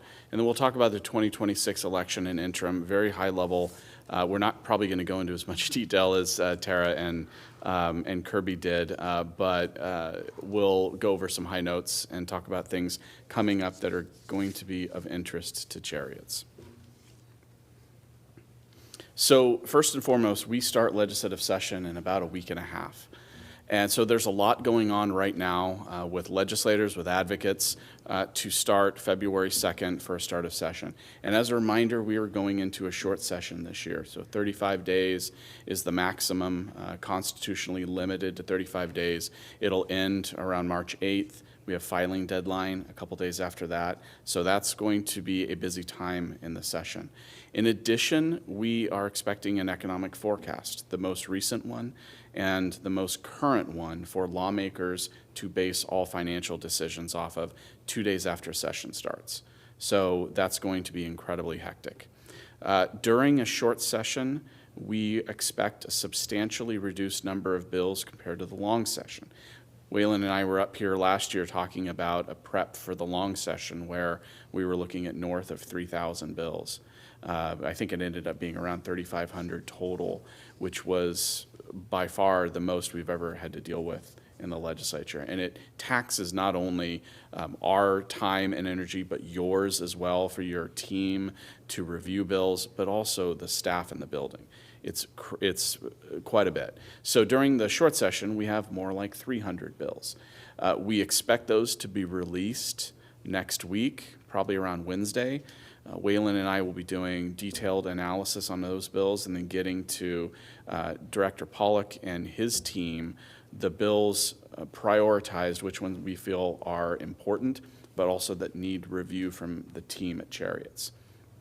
We need your and your team's perspective so that we can prioritize our time, our political capital, and our effort in the building in a very short session. Because it is only about a month long, the deadlines for that session are very constrained. And so if bills don't have a glide path through them, at the end of the second week, we start hitting deadlines whereby if they don't move, if they're not in a particular unique committee, then they're considered dead. So we're going to be watching those very closely. And there are a few bills that we know about now. But after that tranche of bills are released next week, we'll know the full, or at least a much more full picture of what we're dealing with. So some of the major issues that we can expect this year. Number one is budget. With changes to H.R. 1 impacting Oregon, whether that's around the federal tax disconnect or connection, that's a huge issue. But also the impacts to programs like Medicaid and SNAP are significant in the state. And what Oregon is, budget writers are going to have to determine is how to balance the budget, where we're still several $100 million down from the close of session than we expected to be. How to balance the budget, how to utilize our reserves appropriately, and how to have a conversation about whether or not new revenue is needed. And that's going to be a really politically charged conversation, as you can imagine. One of the things that I also wanted to mention is that there is rumor around the building. There's always the potential of a walkout.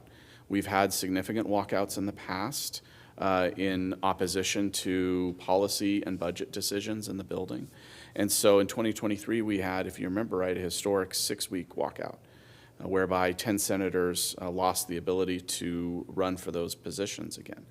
Will we see that happen this year in response to what Waylon's going to talk about in a minute around transportation package repeal, whether it's going to happen over a tax disconnect issue, which has a significant impact to how much revenue the state has to manage.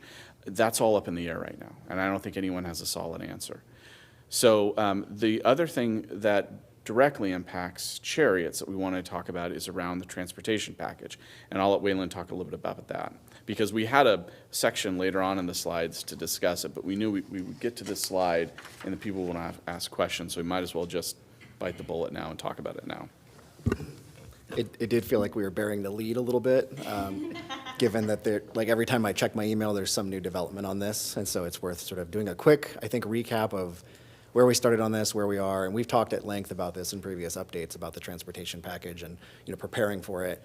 But as we all know, in 2025, the 2025 session, they teed up for 5 out of the 6 months of that session, and we were all waiting for them to unveil a package. They came out with House Bill 2025, and it went down in pretty dramatic fashion at the last hour, with some key Democrats kind of defecting away at the last minute. And it was a big, ambitious package. It was $14.3 billion or something like that over many biennia. And it contemplated a whole suite of tax increases. Transit was contemplated in there. And anyway, when that one went down in flames, more or less, the governor called upon the legislature to get back, really because we were facing ODOT layoffs, transit districts statewide were going to start having to make cuts and cut back service. And so they called back the legislature. They did eventually pass 3991 after weeks of procedural delays. We were expecting a quick special session. It was not quick. And inside of that was a much more pared down measure. It was like $4.3 billion, and they had made some compromises and concessions, one of which was a sunset of the transit revenue stream that was included in there. So we were going to go from 0.1% to 2% statewide. That did make it into the bill with a sunset in there. And then Republicans announced their intention to refer that to the ballot. In Oregon, you need about 75,000 signatures or so to accomplish that. They turned into the Secretary of State something like double or triple that amount, so they easily cleared the certification threshold. When that occurs, all the revenue streams from the measure go on pause. And so the bill functionally got put on ice as soon as they did that certification. And this is where things sort of got interesting, because the governor, about 2 weeks ago at an Oregon Transportation Forum, announced publicly that she was going to call upon the legislature to repeal the entire transportation package, now that it's on the ballot and headed for a decision by voters in November, sort of by default. That was an ambitious sort of call to do, and it sparked a discussion where Republican senators like Bruce Starr and others said, we challenge that notion. We don't think you have the constitutional ability to do that.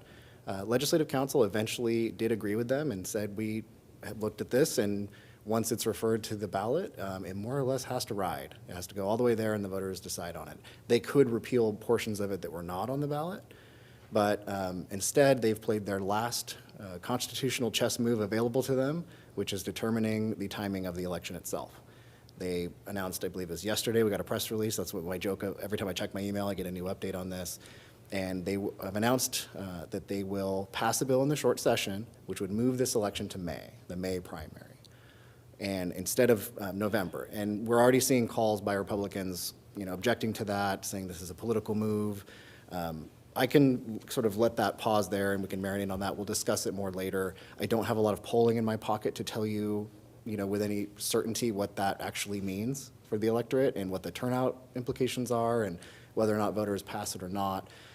But at the end of the day, it will be decided in May, and then it will not be up for discussion in November alongside all the other folks that are up for election. So we can pause there. We'll get into it a little bit more later, but we felt like we might invite more questions than we would answer if we waited multiple slides to talk about transportation. So we'll stop there and see if there are any questions. Do we have any questions? Yes, Director Davidson. Thank you for your presentation so far. How does the moving of the date to May impact I'm going to forget the 3 R's of the governor's proposal, but so repeal, as I understand it, is now punted till May at the soonest by the voters. Are they moving forward with what I think is reallocate maybe? And then with the assumption that the repeal occurs? Like, that seems like we're talking now 5D chess. Or are they talking about like a special session afterwards We haven't heard no indication on special session. Okay. I think right now, it's fair to just re-mention that the revenue streams are all paused. Sure. And so for budgeting purposes, they don't really get to budget against the 6 cents gas tax increase. We're not budgeting into that 1/10 of 1%. It's all sort of very fluid on pause. If the measure is essentially repealed by the voters, or if they don't let the transportation taxes go into motion, there's still that budget deficit. They still have to sort of move around cash from one place to another, but they don't really have any new revenue. And we've been describing this as a reset of the discussion in transportation. That really tees things up for, I think, 2027, where they can take a more meaningful, big bite at the apple again, and restart this whole process, quite frankly, is to get back to widespread holistic transportation investment. It's not over and done with, despite Sure. what's on the ballot right now.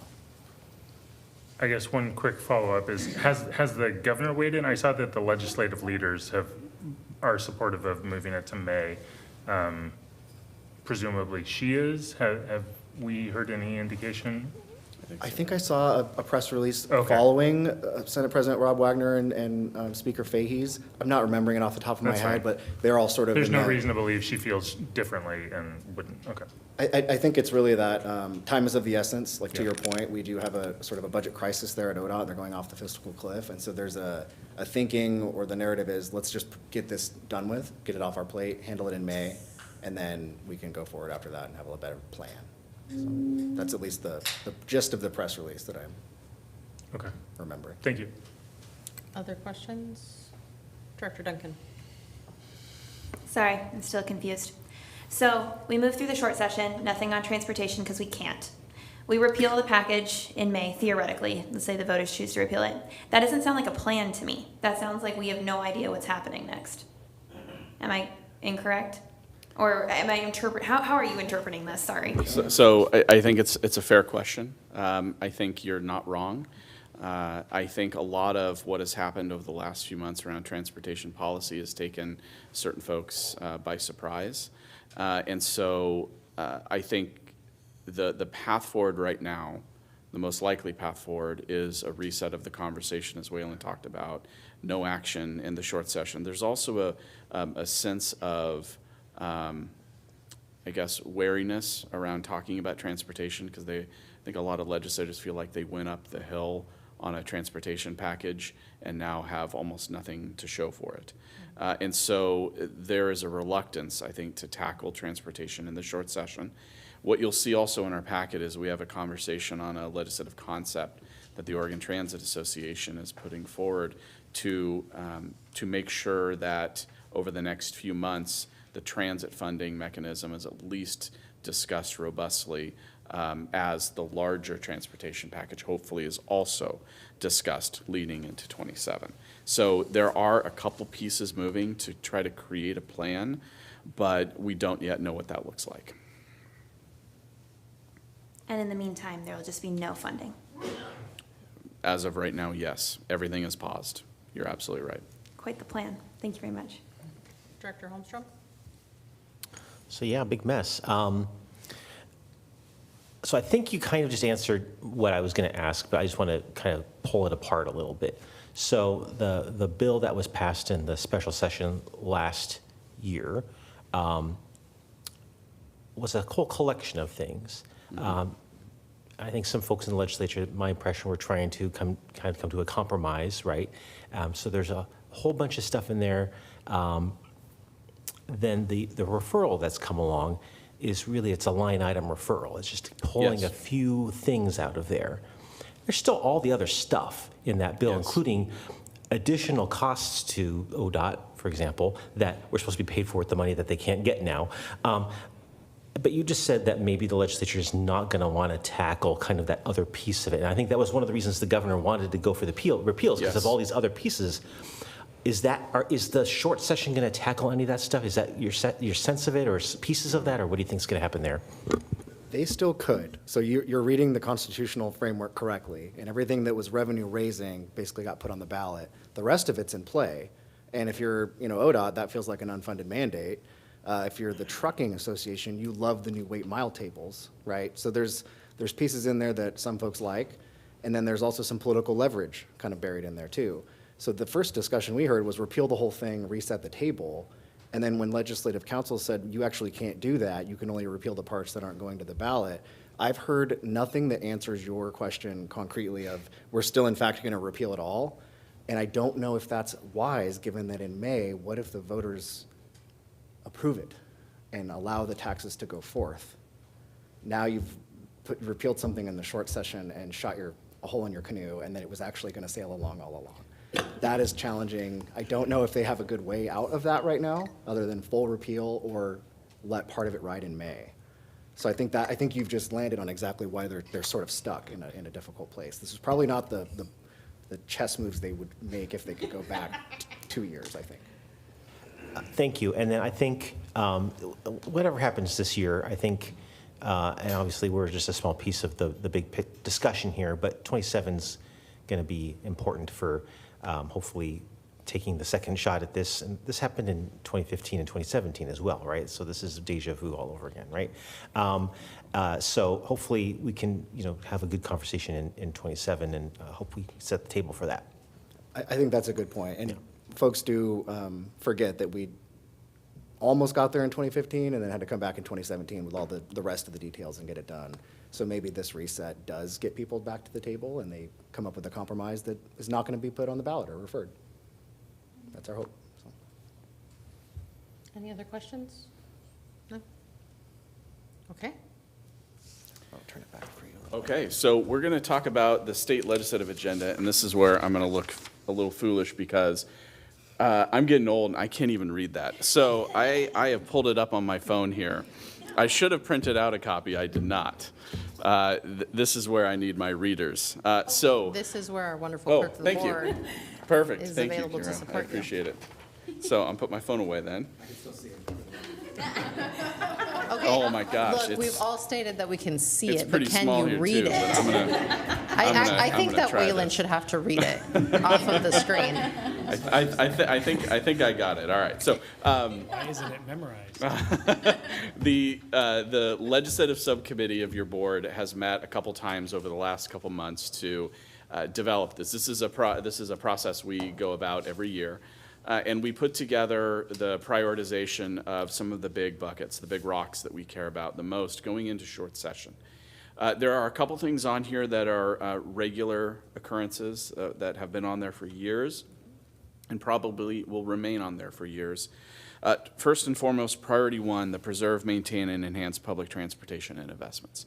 That's Waylon and my number one goal going into session during the interim as well. All of our meetings, that is front and center of our efforts in the building for Cherriots. So that looks different every session. Just as a reminder, we passed the 2017 package with the STIF, payroll tax revenue for transit, and in 2018, already people were trying to go after it for something. And so this looks different every year. And it maintains, it continues to be our number one priority. There's also now another number one priority that touches on this a little bit as well, defending transit investment opportunities with a real focus on a particular legislative concept we'll talk about in a moment that would strip away the compromise legislative language agreed to several years ago between parties, chiefly led by Senator Jackie Winters and Senate President Peter Courtney. We have zero emission vehicle priority is a number two, as well as support increased investments on footpaths and bicycle trails. Mainly, we're monitoring for opportunities here to engage both from an advocacy and a budget standpoint. And we'll see those most likely in the bill drop that we expect next week. We'll identify those. We'll make sure we prioritize those high and get feedback from Chariot staff. And then finally, we have the regional passenger rail implementation. This is an issue that came up over the last several years, and we leave it on here just in case the conversation kickstarts again, just so that we have direction, because we want to be nimble, especially in a short legislative session. These guidelines are important because we may need to make decisions after a quick call with Director Pollock or with one of your executive team members on something that's happening in the next hour or 2 hours or the next day. And this is incredibly helpful. So we leave this on here this year because we've been active on this issue the past several. So I want to stop there and see if there are any questions or additions or. Just so if you're looking in your board packet, the legislative agenda is slightly different than what's on the slide. I just want to call your attention. So in the second priority one, the preserve and maintain, actually it should preserve and maintain the district's established transit funding authority. And we have in there specifically opposing legislative concept 63, which is Representative Manick's bill that he's doing it. So the actual language will be the one in the packet, not in the slide. It's slightly different. It's similar but different. Apologize, we don't have the right one up Yeah, there. we made the changes after the work session, and we didn't get it back to you. Okay. And I didn't catch it, so. Okay. It's okay, we can't see it on the slide. Yeah. Just have to imagine it there, so Director imaginations are Davidson, did you important. have a question?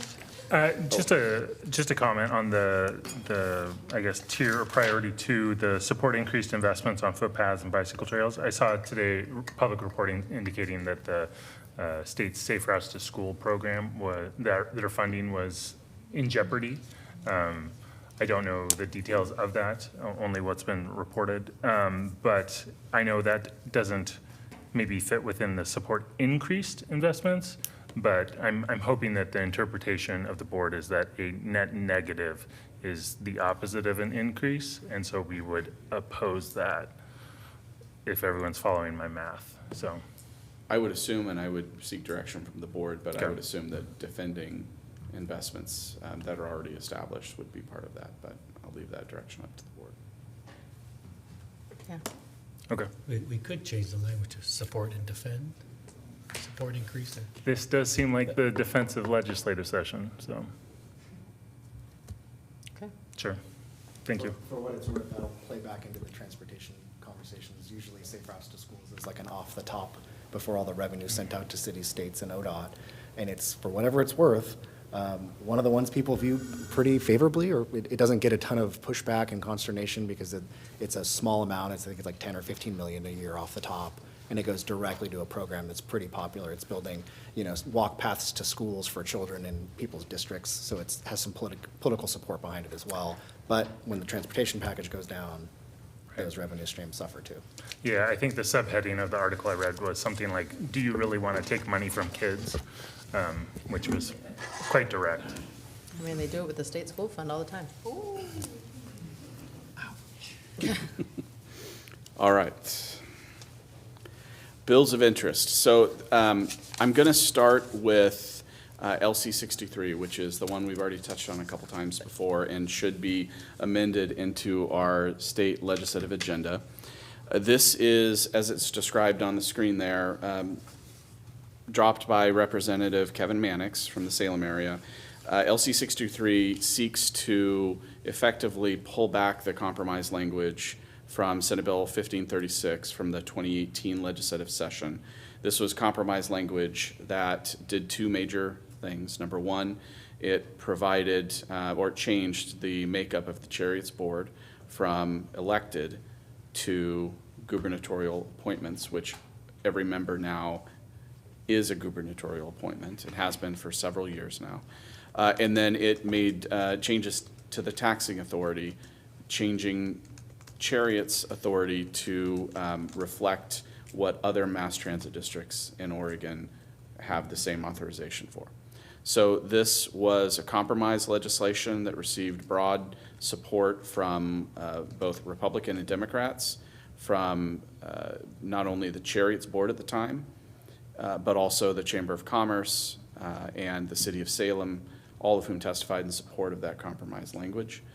So Representative Mannix is bringing this forward to effectively strip out the taxing authority language.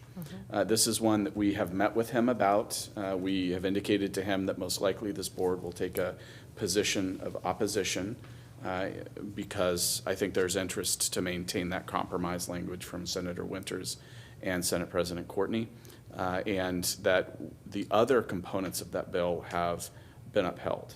We have fully implemented all the other components of that, and we have started, or you've started a conversation with the business community around the second component, which he would strip out. So this is one we will be very aggressive in advocating if this board decides to oppose it as part of the legislative agenda. LC 257, oh, yes, sorry. Just a quick point of clarification. Is there any movement to strip the same taxing authority from any of our neighbors, or is it just us? I have not heard that, but I don't know. Just And I think that's a significant concern when you start removing taxing authority from one. That's where I think we're concerned, and I would hope legislative leadership would be concerned as well. I think I saw a Facebook post at one point from the Republican Party indicating such, so that's why I was curious. Thank you very much. The second issue there, LC 257, probably spend a little bit less time. This is one I believe that we are, the Oregon Transit Association is putting forward that would create a 21-member, and that's the current iteration. It could change before it's officially announced, but a 21-member task force focused on transit funding with the goal of bringing forward recommendations to the 2027 legislative session. This is one I think we've had conversations with other transit lobbyists, with OTA. I generally think that we would support that robust conversation with the goal of, finding additional revenue streams that could be supportive for transit going forward. I'll let Waylon talk. Oh, yeah, please. Sorry, you said we could interrupt, so that I'm just asking Yes, as we go through the topics. Can you speak a little to the 21 members, how those might be chosen, like what the makeup of this group would look like? I actually happen to have the bill right here in case that question came up. So the current version of the bill, and this is just the current legislative concept, this could easily change before it's introduced, would have, I think, 19 members appointed by the governor, and there are stipulations as to who those members are. During the informational hearing last week on this concept, where this was brought up, transit members, including the OTA president, was up speaking about this. There was some dialogue with members of the committee of interest to change a little bit about what the structure, or not the structure, but the members, including maybe some legislators added on there. So we don't yet know. That could tweak itself, but there's members of like the city of Portland, ATU, several different mass transit district or providers, both large and then some of the transit districts that are more medium and small sized, business association representatives, multiple of those, tribal transit providers. There's a whole list of entities and individuals that they would want to seek their feedback on around how transit's funded and what we would want to do going forward. So this is one of those things that if passed, I would assume that Cherriots would want to be an active member, or at least make sure that we're attending and providing feedback to those who are, to have significant impact on what that looks like going forward. Thank you. Yeah, thank you. Just the draft bill, is it just the task force going to be looking at potential revenue options, or are they also going to be kind of investigating, or not investigating, but like reviewing? I would say 2017, the STIF has been very successful in terms of its outcomes across the state. I think it's a success story. Where I think there's some issues are with kind of with the administration of that, and kind of the high administrative overhead that comes along with those dollars, as well as I think some of the qualified entity model. I know that some of the folks are kind of concerned about how that all works, and it's a little funky. And is the task force going to be looking at that angle as well, you think? Well, so it's a great question. And like I mentioned before, this could easily change, but the task force, as outlined in the current legislative concept, is very narrowly focused. It should determine the level of funding needed to maintain adequate transit service statewide that's reliable, safe, and accessible, and allows for population growth over time, and explore funding mechanisms to achieve that funding. So it's very simple, designed, but whether or not it would include looking at what's already there around the QE process or the SDIF in general, I'm sure that's part of that conversation, but it's not called out directly. If I Thank could you. just clarify. So currently, ODOT is running a rules advisory committee on the QE process as we speak. So I think that will take care of that piece of it. Yeah, potentially. I know some of that's in the statute too, that, they may not be able to, but, I know that maybe that's a little bit too in the weeds. I apologize. I will just say, you said maintain adequate, and I think that's two different things, right? Maintaining is one thing, but getting to adequate's another. Thank you. I don't disagree at all. Yeah. Fully agree. Yeah, well said, and I think the only other piece of that is that when Republicans and Democrats were speaking about this in hearings, there's a general speaking past one another kind of we all agree public transit should exist, we just don't think it should be X, Y, Z. In Oregon, that's payroll taxes. They look to other states and they say we should maybe do what other states do, but our Constitution doesn't let us raid the highway fund. We don't have a sales tax. And so this feels like an inevitable conversation of, well, then you should lock yourselves in a room and come up with a plan then if you don't like the payroll tax, because it's kind of the only thing we have. Cap and trade gets floated out there. That is not an elevator speech conversation. That's like an 18-month process. So if there's going to be good ideas that are explored at this table, it's probably that type of level. And I think you're right, the QE process is going to play out in the rulemaking. It's a great question, though. Do you want me to scoot into these? Yeah, I can be really quick on these. LC 258 is the EV task force recommendations, mostly championed by Chair Representative Susan McLean. She has been involved in this topic for a long time, and this essentially splits into two little categories. One, ensuring that whatever happens with the ballot measure, notwithstanding that middle heavies, excuse me, like the box vans and whatnot, that they're included in a road user charge, that plug-in hybrids and electrics are included in a road user charge, that still goes. And then there's also a recommendation for the charge ahead rebate program that DEQ does.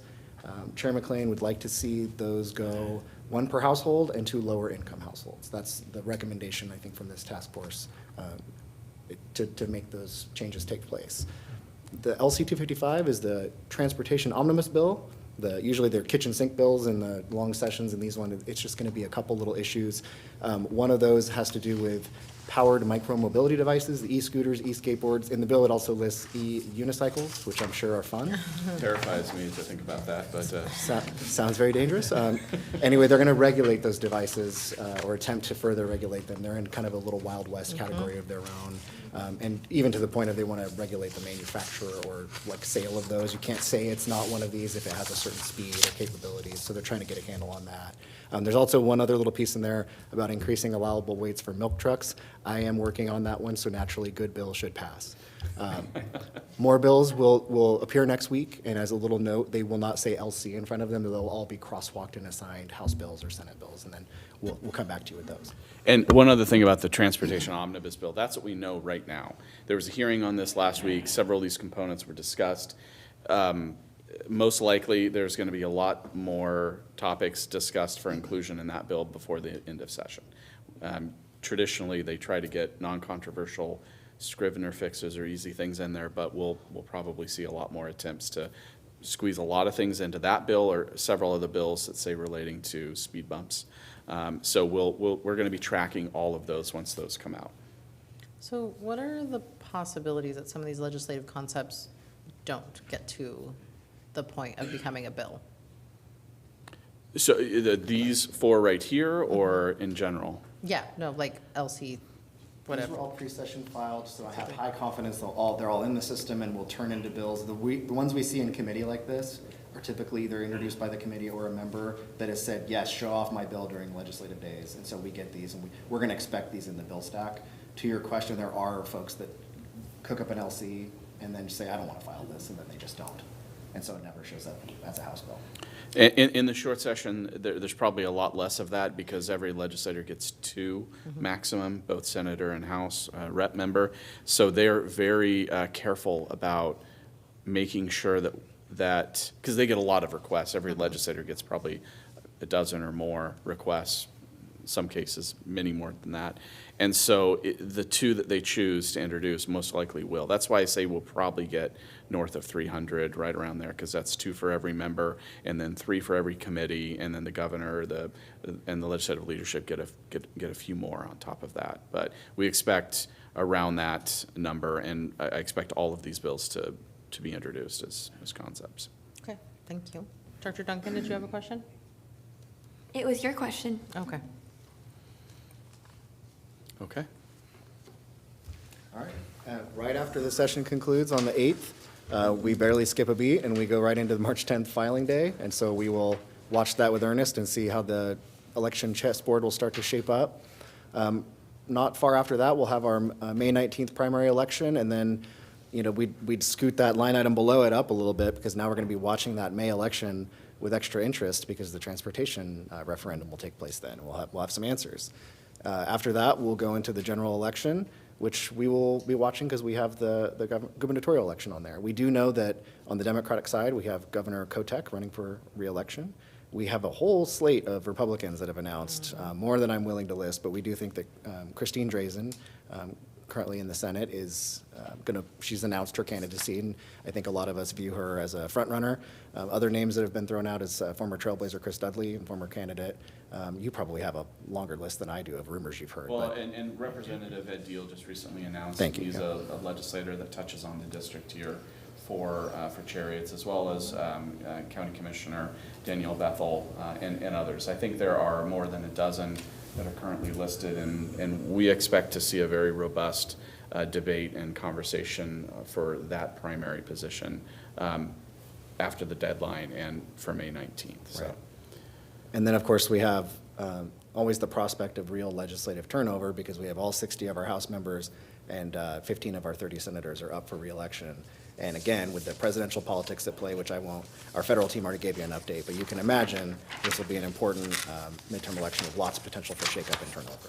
So the two other things I'll mention about this, number one, is that more than half of the legislators currently serving have only started serving since the end of since the pandemic, pretty much. And so there's a lot of institutional knowledge that's gone.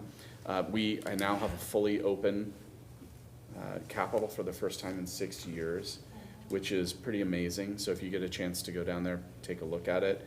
It's both nostalgic and new at the same time, and it's emotional to be in there. But so that's going to change the dynamics a little bit in the building, which is very interesting. No more just a single hallway for all the work being done. So we'll keep you updated on how things go, and I think that may be it. So we're happy to take any questions that you have. Okay, Director Duncan. Do we have a lobby day we should put on our calendar? So that's a good question. I don't know if the Oregon Transit Association has one. We will look into that. I don't know, Director Pollock, you may know that. There will not be. They only do the lobby day during the full session. Oh, that's right. Thank you. Well, you know how to find us.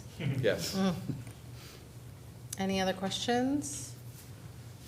Okay, thank you very much.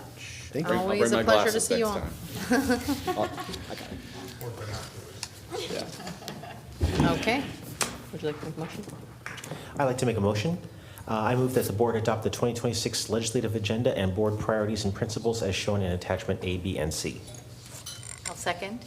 Okay, we have a motion and a second. Any discussion on the motion?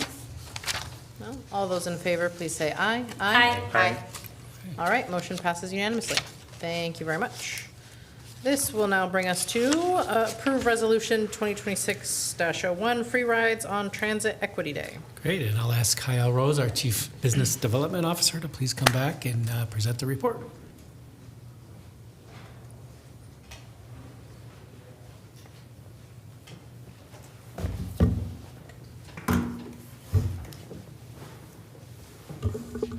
Hello again.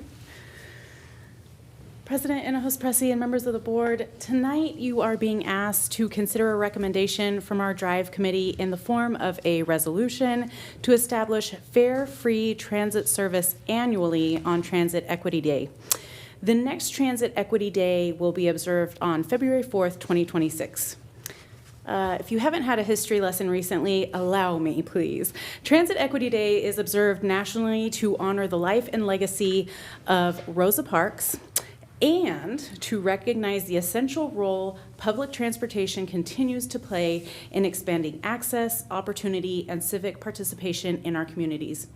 At its heart, this recommendation is about ensuring that what we say we value is reflected in what we choose to do clearly and publicly. Pausing for a moment, I would like to recognize our Drive Committee, chaired by Cassandra Williams, Executive Assistant to the Deputy General Manager. This is a group of thoughtful, dedicated individuals who volunteer their time to strengthen Cherriots as a workplace and as a community partner. Their work is grounded in care, respect, and a desire to ensure people feel welcomed and supported, both within the district and beyond it. Offering fare-free service on Transit Equity Day removes a tangible barrier for riders, invites new riders to experience our system, and reinforces that transit is not simply a service used by other people, but a shared public resource. It also aligns Cherriots with peer agencies across the region who already observe this day in a similar manner. And I would be remiss if I did not note that this is one of those rare moments where we are presented with an option that is refreshingly straightforward. No new routes, no new equipment, just opening the doors a little wider for one special day each year. As with public transit itself, this works best when the board gives us the green light. In all seriousness, this presents a meaningful opportunity for the board to publicly affirm Cherriots' commitment to access, fairness, and community connection. Your adoption, or your proposed adoption, of this resolution sends a clear, values-forward message to our riders and to the broader community that we serve. And with that, staff respectfully supports the Drive Committee's recommendation and stands ready to implement the resolution should the board choose to adopt it. And we are happy to take any questions that you might have. Any questions? No? Well, I don't have a question, just a comment. I'm really excited to see something from the Drive Committee get brought to the board. It just makes me feel like a very full circle moment of having like the DEI subcommittee on the board, but then also a DEI committee internally. And so thank you for all your work, especially, and all the members of the committee, truly. Thank you. All right. Yes, go ahead. I move to adopt Resolution 2026-01, establishing fare-free transit service annually on February 4th in recognition of Transit Equity Day, beginning in 2026. I second. We have a motion and a second. Any discussion on the motion? No? All those in favor, please say aye. Aye. Aye.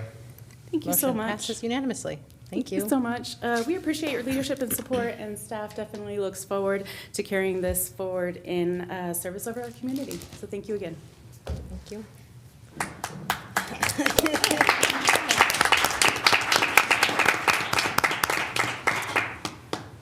Okay, that brings us to our reports. General Manager? Thank you. I would at first like to just follow up on Chief Rose's comments about the surveys. I don't know what I can add. The words were excellent and very thoughtful and thorough, and really reflect, I think, the thoughts of the whole leadership team. But I would add that I hope all of you do feel proud of Team Cherriots as I am. You know, anybody can do a great job once, but to do it for 3 years in a row, the continuous, and it's not just a good job, it keeps getting better. And so that is really a reflection of the entire Team Cherriots' commitment to the guiding principles of this organization and their commitment to this community. We really are a community asset for the Salem, Kaiser, and beyond community. And so I want to thank the entire Team Cherriots for the work that they've done for the last 3 years. It's just phenomenal. And just so you know, we'll be rolling this out to the employees now that we've shared it with the board, in, I think, the first week in February. I was going to give a legislative update, but I forgot CFM was here, and they said everything I was going to say, so that's good. Just a little local community news, if you aren't aware. Capital Community Media just recently appointed a new executive director, and it's Luis Mendoza, who has done work here for us as part of CC Media's team, and we congratulate him on this new adventure of his. Well done, Luis. And just remember, next Thursday is the kickoff meeting of our task force. Look forward to seeing you all there. The packets went out today. The agenda is there, and so we'll look forward to seeing you next Thursday. And that concludes my report. Wonderful. I'm going to start with Director Holmstrom. Thank you. I don't have anything this month. Thank you. Okay. Director Duncan? Hello. I have a lot less than I normally do. Our DEI committee is going to be on a small hiatus while we welcome a new member of leadership in our communications department, and we're going to get them settled since they are vital to the work that we do there. So you won't hear from us on that until probably after April, but it's for a good reason. So very excited to welcome new team members. The next piece is the Mid-Willamette Valley Council, no, not the COG, sorry. MWAC. I have no updates there. And then I already plugged for the Community Advisory Committee to please get your applications in if you are interested. We still have 5 more seats we would love to fill. And we're almost coming up on State of the County or State of the City season, which I always like to plug because it's one of my favorite ways to see what our leadership thinks was the most important things that they've done over the last year and where they see our community is going forward. I don't believe that Kaiser or Salem has announced theirs yet, but please keep your eyes open. But the State of the County is March 31st from 11:30 to 1 at the Salem Convention Center. If you're able to attend, I highly recommend. It's one of my favorite things to go do and hear from the leaders in our community. Thank you so much. Thank you very much. Since you brought up COG, I am going to hand it over to Director Davidson. Do you feel cheated, Director Carney? So for the Mid-Willamette Valley Council of Governments, I wanted to plug their annual dinner. It's on March 5th. I believe the clerk of the board is extended an opportunity for all of us to attend if you so choose. It's a good opportunity for the region to come together and celebrate different efforts. Along that, they are accepting award nominations. They have 3 different nominations. One is a regional leadership award for an elected official. One is a professional service award for a staff person or volunteer who has exhibited sustained commitment in support of regional and intergovernmental cooperation. And then there's a regional cooperative project award. Our Youth Zero Fare program in a couple years past was one of the recipients. So if you have a nomination to make, please get those in by January 30th. You can do that on the COG's website, mwvcog.org. Their government with the .org. Actually, Cherriots is too. So that concludes my report. Thank you very much. Director Carney. Well, thank you, President and Host Pressey. I have a very short report as the SCATS Policy Committee does not meet until next Tuesday on the 27th. I did have the opportunity to speak earlier today with the Portland State University Oregon Consensus. Am I missing a word at the end? Center. Oregon what? Consensus Center. Consensus Center representative about our upcoming task force meetings, getting ready for that. That was really nice, and it's going to be exciting to see the conversation get kicked off. And just kudos to all of Team Cherriots on those amazing survey results and your consistent improvement and the high regard you enable us to hold in our community. It means the world to me and obviously to a lot of others. So thank you very much. Thank you, Director. For my report, the only thing that I wanted to note is that since we, as many folks heard during our work session a couple of weeks ago, our wonderful general manager is planning on retiring. I did say that I had wanted a year notice, not 5 months, but it's fine. And in that same vein, we will be creating a recruitment committee to start working on the recruitment process for a new general manager. And that subcommittee will be made up of the executive subcommittee. So Vice President Davidson and Director Carney as well, and myself to lead those efforts. So hopefully we can get someone to bring new shoes. I don't like to say fill shoes, but I mean, it definitely, you leave a legacy behind to live up to. And with that, it is now 7:29, and I will call this meeting adjourned. Thank you.